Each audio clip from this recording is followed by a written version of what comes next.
Bismillahirrahmanirrahim. Assalamualaikum warahmatullahi wabarakatuh. Alhamdulillahi rabbil alamin. Wassalatu wassalamu ala asyrafil anbiya'i wal mursalin wa ala alihi wa ashabihi ajma'in.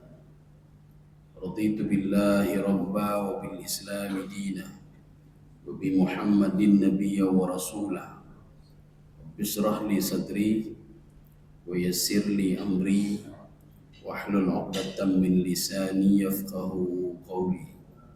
Allahumma ja'al jam'ana hadha jam'an marhuma wa tafarruqana min ba'dihi tafarruqan ma'suma.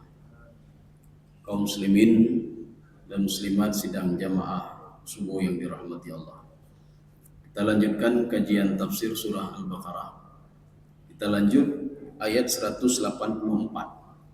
Jadi kemarin subuh itu 183, ini kita lanjut lagi 184. A'udzu billahi minasyaitonir rajim. Bismillahirrahmanirrahim. Ayyaman ma'dudat. Faman kana minkum maridan aw 'ala safarin fa'iddatun min ayyamin ukhra.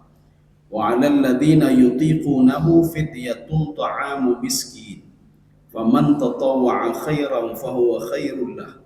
Wa an tasumu khairul lakum in kuntum ta'lamun. Sadaqallahul azim. Jadi kita terjemahkan dulu. Ayyaman ma'dudat. Jadi puasa itu ada tenggang waktu. Jadi bukan karena puasa Ramadan berarti di bulan Ramadan. Jadi tidak boleh kita ambil seperti Nasrani itu, fatahawwalu Ramadan, dia mengambil bulan Ramadan dia bawa ke bulan yang lain. Sehingga puasanya menjadi 40 hari. Ya 40 hari mereka puasa Ramadan. Padahal Ramadan kan 30. Tapi mereka 40 karena apa? Kafarat.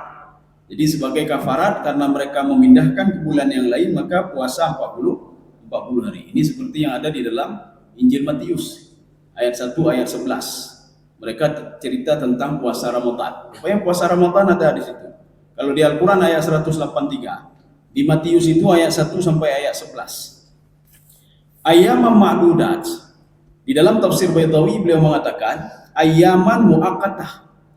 Jadi waktunya itu sudah apa namanya? Memang sudah ditentukan oleh Allah Subhanahu wa taala. Khusus bulan Ramadan saja.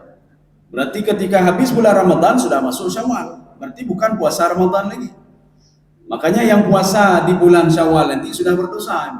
Ya, sudah haram. Kenapa haram? Karena sudah masuk bulan Syawal.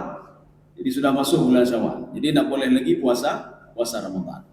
Makanya Rasulullah SAW itu di dalam sebuah hadisnya mengatakan begini. Rasulullah ketika mau berakhir bulan Sya'ban, beliau tidak puasa lagi Sya'ban. Kenapa? Karena takut masuk bulan suci Ramadan. Ini makna ayyamam ma'dudat. Faman kana minkum maridan. Jadi ini fa syarat. Ada syarat-syarat tertentu. Kita itu tidak berpuasa. Ya. Jadi syarat yang pertama, faman kana minkum maridan. Apabila seorang itu sakit. Sakit bagaimana versi Imam Baitawi? Nanti kita mengambil juga di dalam tafsir Rawa'i Al-Bayan fi tafsir Ayatul Ahkam. Jadi kita karena tidak cerita fikih, kita ini cerita hukum. Ada tafsir hukum itu namanya tafsir Rawa'i Al-Bayan yang dikarang oleh Syekh Ali As-Sabuni. Beliau nanti memilih-milih ayat dari juz 1 sampai juz 30 yang terkait masalah hukum termasuk ayat ini. Nanti beliau pilah-pilah di situ. Bagaimana pendapat ulama ini, bagaimana ini, apa maksud ayat ini. Makanya. Wa mangkan famangkana maridan. Kalau diantara kamu sakit bagaimana? Sekarang kita lihat versi Imam Al-Baitawi. Mardan yaturuhu as-saum au yuksiru ma'ahu. Jadi sakit itu apa? Sakit itu yang bisa memudaratkan dan membuat dia susah. Itu sakit namanya.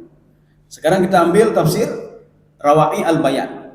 Beliau mengatakan laisa maradun yasirun kal humah. Jadi bukan sakit sakit yang simpel seperti sakit pilek. Dia tanya bukan hana puasa bila. Bukan hana puasa tapi boleh. Bukan hana puasa tapi pro. Jadi bukan itu sakitnya. Jadi yang dimasukkan dengan marad di sini adalah, tapi nanti ada gantinya. Bagaimana cara menggantikannya? Marad di sini adalah yadurruhu, yang membuat dia mudarat, au yusiru alaihi, atau membuat dia susah, masyakkah.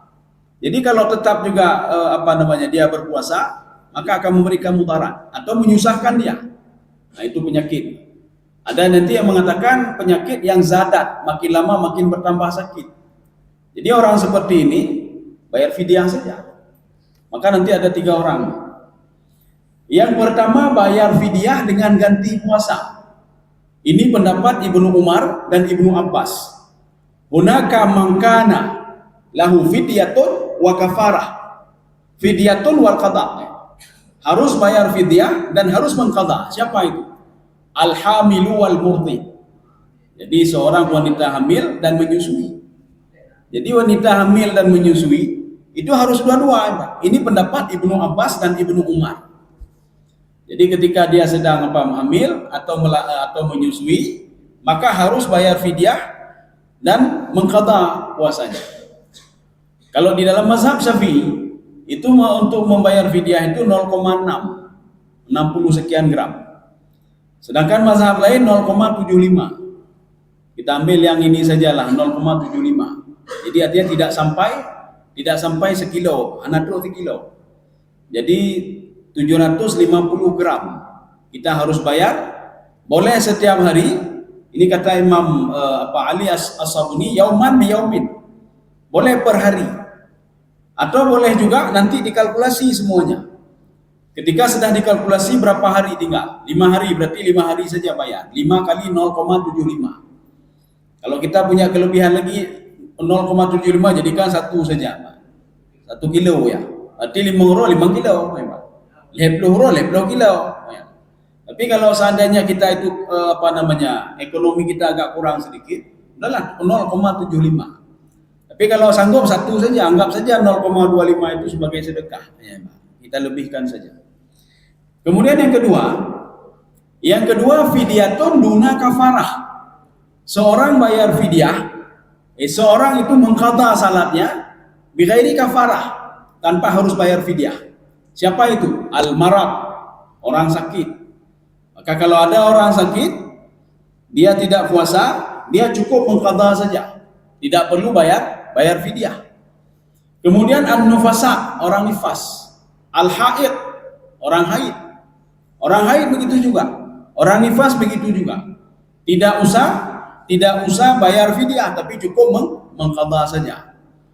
Kemudian musafir, ya. Musafir itu bagaimana? Di dalam mazhab Syafi'i, musafir itu lailatun yaumun wa lailatun. 1 hari 1 malam itu musafir. Ini jauh fikih nak puasa. Kata yang pakai perjalanan jiwa. 2 jam jiwa, jangan kata jam minum. Ya, perjalanan 1 jam. Itu harus 1 hari 1 malam baru boleh, itu dianggap musafir. Itu musafir. Kita berangkat dari sini kemana? Pokoknya perjalanannya 1 hari 1 malam. Kalau kita merujuk bukan mazhab Syafi'i, kita merujuk mazhab Maliki Hambali, itu bahkan beliau mengatakan lailataini, yaumaini wa lailataini. 2 hari 2 malam. Ada yang mengatakan 3 hari 3 malam. Itu perjalanan. Itu baru boleh berbuka puasa. Kaum muslimin sedang jamaah dirahmati Allah Subhanahu wa taala.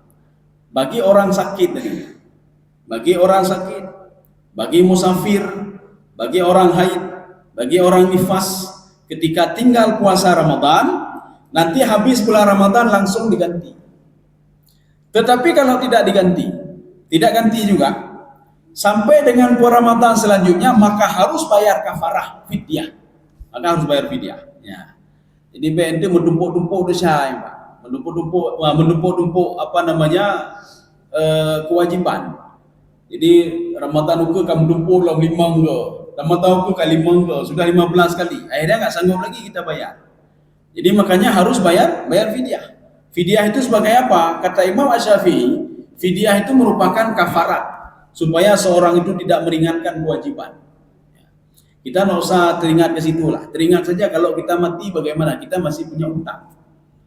Maka seorang anak itu harus membayar utang orang tuanya. Tapi kalau puasa bagaimana mau puasa? Paling juga dia bayar fidyah. Ini seperti salat juga.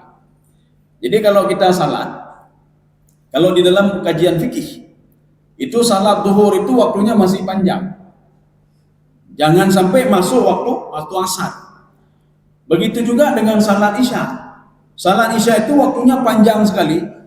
Jangan sampai nanti masuk waktu subuh. Ini kalau dalam kajian fikih. Tapi dalam kajian tasawuf, kita kan merasa begini. Ini kalau belum salat lagi tidak enak. Kalau meninggal sekarang bagaimana? Kalau sebentar lagi meninggal belum salat bagaimana? Jadi kita pegang itu saja. Jadi jangan nanti habis salat isya, kita salat belum apa-apa belum. Anak pun sembahyang pada 12. Sebelum jam 12 kita meninggal bagaimana? Kita masih punya utang. Ya. Jadi begitu juga dalam hal fidyah, dalam hal puasa. Ketika habis bulan suci Ramadan, habis bulan suci Ramadan masuk bulan Syawal nanti, langsung diganti saja terus. Berapa hari tinggal? 5 ya, 5 hari. Maka nanti ada yang mengatakan begini.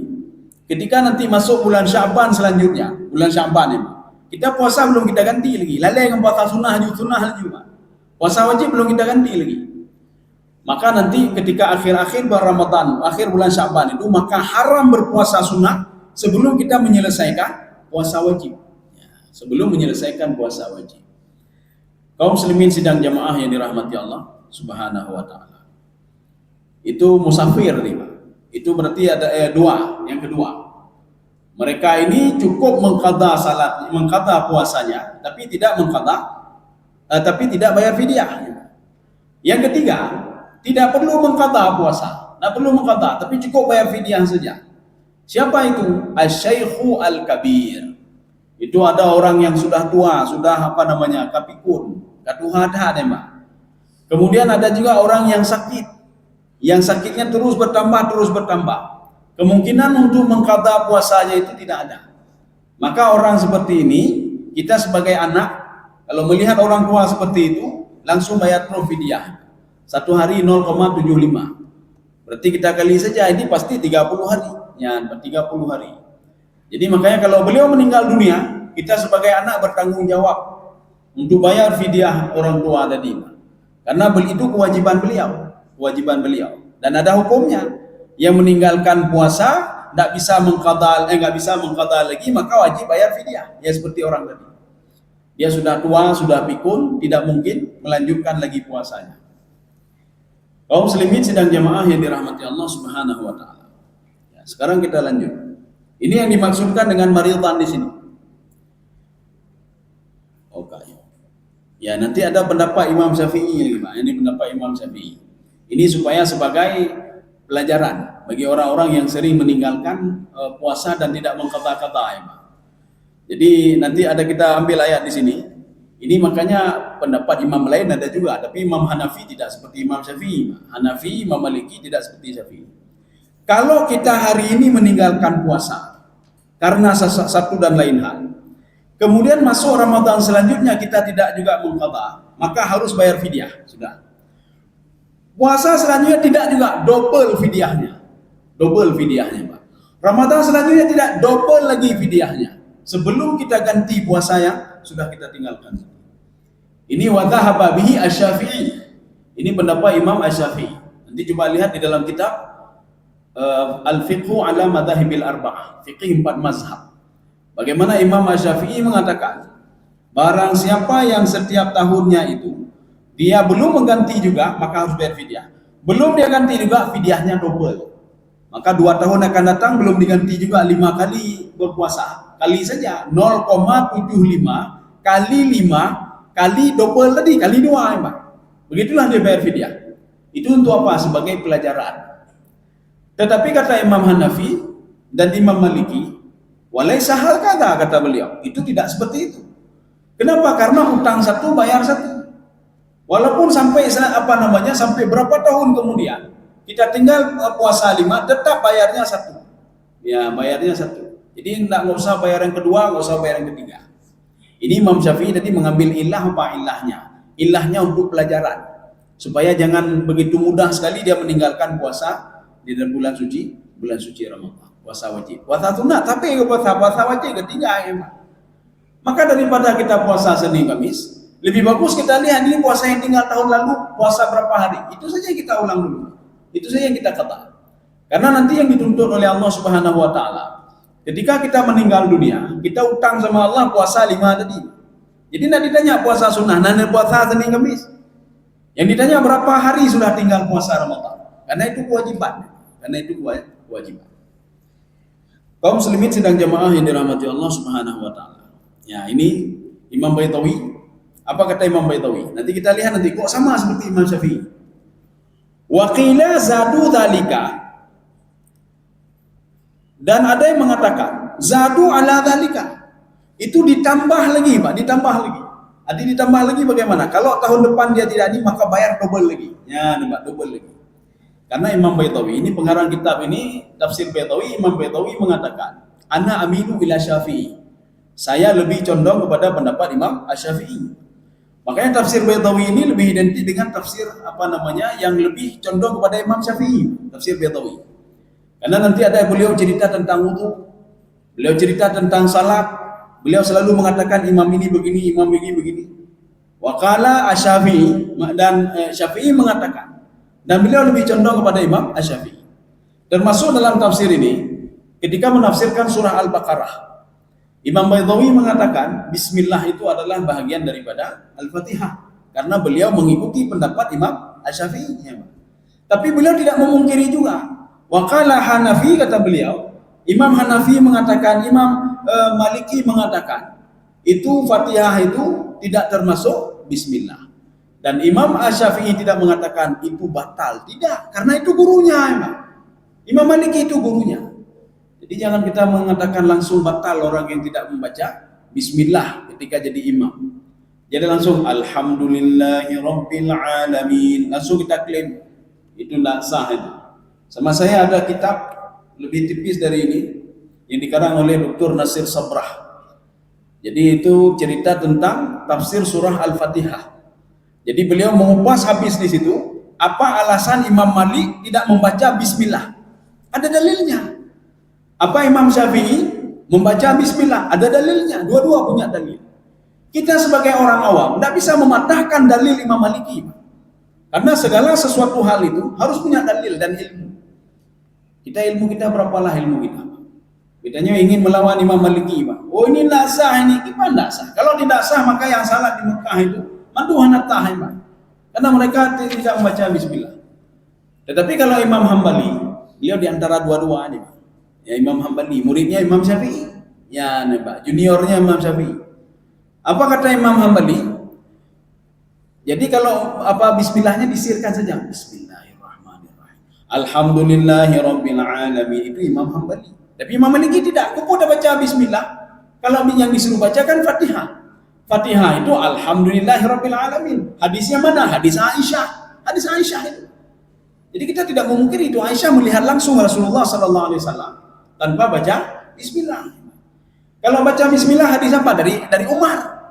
Ketika Umar mengatakan Rasulullah mengajarkan saya surah Al-Fatihah, awaluhunna Bismillahirrahmanirrahim. Umar mengatakan Rasulullah mengajarkan saya Al-Fatihah, awaluhunna, pertama sekali Fatihah itu adalah Bismillahirrahmanirrahim. Apakah kita ingin memungkiri Umar? Juga tidak. Apakah ingin memungkiri Aisyah? Juga tidak. Aisyah melihat langsung Rasulullah salat tanpa membaca Bismillah. Karena Bismillah itu sebagai fawasil. Ya, kita kembali. Jadi jangan nanti oh ini mazhabnya tidak. Jadi bukan masalah mazhab. Artinya apa? Ini pendapat Imam Syafi'i dengan dalil seperti ini. Ini pendapat Imam Maliki dengan dalil begini. Kita condong kemana kita? Ya, condong kemana? Biasanya yang lebih mudah itu Imam Asy-Syafi'i. Kenapa Imam Syafi'i? Karena Imam Syafi'i itu ihtiyati. Apa itu ihtiyati? Ada kehati-hatian sama beliau. Ya, seperti tadi. Kenapa diulang-diulang? Ada kehati-hatian. Dan termasuk ini yang di faman tatawwa'a. Ya, nih, Pak. Itu maknanya apa? Tatawwa'a zada. Mungkin akan berbeda dengan terjemahan kalau kita baca terjemahan ini. Sekarang kita lanjut dulu. Ya, lanjut sedikit lagi. Ini tidak kita habiskan ini, Pak. Karena mungkin sudah jam berapa ini? Wa 'alal ladzina yutiqunahu. Ya, inilah apa namanya? Keanehan-keanehan dalam bahasa Arab. Kalau kita lihat di sini, wa 'alal ladzina yutiqunahu. Yutiqunahu itu apa? Barang siapa yang sanggup. Ya, yang sanggup. Sekarang kita lihat terjemahan. Barang siapa yang sanggup berpuasa, fidyatun ta'amu miskin, hendaklah dia bayar fidyah. Kan tidak masuk akal. Tidak masuk akal. Bagaimana ini maknanya ini? Makanya orang Arab itu di dalam Al-Qur'an ada beberapa lafaz yang ada kalimat la-nya sudah dihilangkan. Yang sebenarnya adalah wa 'alal ladzina la yutiquna. Barang siapa yang tidak sanggup berpuasa hendaklah bayar fidyah. Itu pemahaman yang pertama. Jadi yutiqunahu di sini la yutiqunahu, tidak sanggup untuk berpuasa. Ini kita akan jumpai juga di dalam surah An-Nisa. Dalam surah An-Nisa ketika Allah cerita tentang faraid, dapat setengah, dapat sepertiga, dapat seperenam, dapat seperlapan. Ya, jadi asabah li ghairihi. Itu untuk apa itu? Ya. Itu coba lihat dalam surah akhir surah An-Nisa. Untuk menyesatkan manusia, ya itu Pak. Tetapi di situ ada kalimat la yang sudah hilang untuk manusia supaya tidak sesat dan tidak ribut satu sama lainnya. La-nya sudah dicabut. Ini begitu juga. Pertanyaannya, kenapa la-nya dicabut? Dijawab oleh Imam Sibawayh dalam kitab beliau. Kitab Nahu beliau itu Nahu yang sudah lama ini. Apa kata beliau? Al-Arabu yastaghni 'anil lafzi. Orang Arab itu kaya lafaz. Cukup lafadznya pendek tapi mengandung makna yang luas. Cukup yutiqunahu maknanya la yutiqunahu. Ya, ini sudah dipahami oleh orang Arab ini. Cuma karena kita orang awam, kita itu orang ajam. Kita orang ajam dan kita bukan orang Arab, kita harus memahaminya bukan melalui terjemahan. Terjemahan itu pemindahan lafadz, pemindahan pemahaman. Orang Indonesia memahami begini. Diterjemahkan dalam bahasa Jerman, orang Jerman memahami begini. Diterjemahkan dalam bahasa Inggris, orang Inggris memahami begini. Tapi kalau tafsir itu tidak. Tafsir itu memahami makna ayat itu apa sebenarnya. Itu yang kita pahami. Maka itulah beda terjemah dengan tafsiran. Terjemahan menurut orang katanya nyampu maknanya, ya Pak. Maka ketika kita menerjemahkan, bingung orang Indonesia menerjemahkan ini, Pak. Yutiqunahu, maka mereka merujuk ke dalam tafsir. Akhirnya apa? Di dalam terjemahan diterjemahkan tidak sanggup. Satu. Ini pemahaman pertama. Pemahaman yang kedua, kita merujuk ke dalam tafsir Rawa'i Al-Bayan fi tafsir Ayatul Ahkam yang dikarang oleh Syekh Ali As-Sabuni. Makna yutiqunahu yukallifunahu. Ya, barang siapa, ini kalimat ijaz hasaf namanya. Barang siapa yang dibebankan, itu makna yutiqunahu bukan sanggup tetapi dibebankan. Barang siapa yang dibebankan kepadanya puasa dan dia tidak sanggup, maka fidyatun, dia harus bayar fidyah. Untuk siapa bayar fidyah? Untuk miskin, orang miskin. Nah boleh kasih fidyah, nyonya fidyah dunjo gade. Nah boleh, Mbak. Harus untuk orang miskin, mita orang ngatin, Mbak. Mita orang ngatin. Orang miskin banyak, Mbak. Ya, dia enggak miskin pun mengaku miskin, Mbak. Lu orang ngatin. Enggak surah miskin lah, Mbak. Dapat beasiswa buat surah miskin lagi, Mbak. Ya, Mbak. Jadi artinya miskin itu banyak. Tapi waktu ada mita, Mbak. Anak orang mengaku miskin, Mbak. Ya, minta orang miskin ya, apa ya bagi fidyah ya. Jadi fidyah itu harus diberikan kepada maskanah. Maskanah itu orang miskin. Nanti beda fakir dan miskin itu berbeda. Kalau fakir itu dia butuh 10, tetapi yang dia dapat 3. Kalau orang miskin dia butuh 10, tapi dia dapat 5. Maka kalau dalam kitab Al-Fiqhul Islami wa Adillatuhu yang dikarang oleh Syekh Wahbah Zuhaidi, apa kata beliau? Al-faqru asyaddu minal miskin, ya, fakir itu lebih dahsyat dibandingkan dengan miskin. Jadi sekarang kita suruh cari orang miskin, ya sudah mudah lagi. Nyoy minta orang fakir, kaheh ada minta, ya, ya, kita tanya kamu butuh berapa, kemudian dapat berapa, kaheh, ya. Maka kita harus cari orang miskin. Jadi kata Syekh Ali As-Sabuni, boleh yaumun bi yaumin, per hari, atau nanti majmu, kita kumpulkan dulu berapa hari. Ya. Dan kita harus berpesan juga kepada anak nanti, Pak. Kepada anak harus tahu anak. Sama seperti utang. Utang itu harus kita beritahukan kepada anak. Karena kalau seandainya kita masih berutang juga, itu kita akan bermasalah. Apakah hutang di dunia atau hutang dengan Allah Subhanahu wa taala. Kalau hutang di dunia itu, bahkan Rasulullah tidak mau menyalatkan orang itu. Ketika Rasulullah datang sebuah salat jenazah, waktu Rasulullah mau jadi imam ditanya, orang ini ada berhutang? Ada. Nah, mau saya salatkan, kata Rasulullah. Akhirnya apa? Dipanggil ahli warisnya.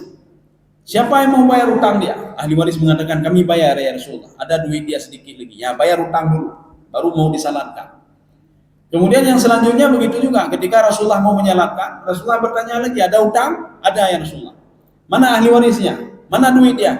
Ada lepeng ya Rasulullah, aku fakir. Jadi duit ada lagi ya Rasulullah kabeh. Ini katut aja kata Rasulullah. Akhirnya Rasulullah mengatakan, siapa mau menjamin hutang dia? Kalau enggak, saya enggak mau salat. Ada seorang sahabat angkat tangan, saya jamin hutang dia Rasulullah. Setelah ini saya bayar hutang-hutang dia. Padahal tidak ada hubungan kerabat dengan itu.